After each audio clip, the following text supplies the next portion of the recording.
Welcome to our channel. Today we how to back up your Google Tag Manager container version history step by step clearly. To back up your Google Tag Manager container version history, start by signing into your Google Tag Manager account. Select the container you want to work with.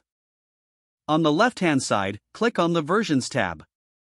Here, you will see a list of all the versions of your container. Identify the version you wish to back up. Click on the three-dot menu icon next to the version you selected. From the drop-down menu, choose Export.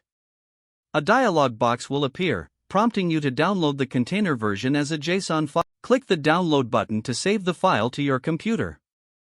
Once the download is complete, navigate to your computer's download folder. Locate the JSON file you just downloaded. Consider renaming the file to include the version number or a date for easy identification. You now have a backup of your Google Tag Manager container version history. To restore a version in the future, simply return to the Versions tab. Click on the New button and select Import. Upload the JSON file you previously saved.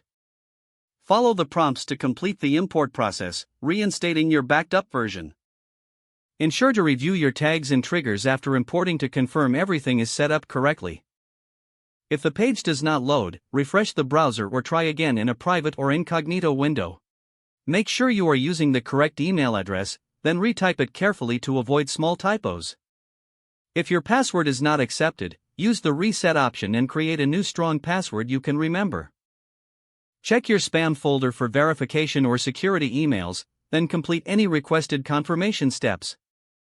Enable two-factor authentication if available to improve account security and reduce unauthorized access risk. After signing in, review your profile details so your contact information and settings are accurate and current.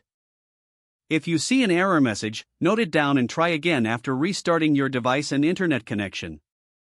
Log out when you finish, especially on shared devices, to keep your account and payment information secure. If the page does not load, refresh the browser or try again in a private or incognito window. Make sure you are using the correct email address, then retype it carefully to avoid small typos.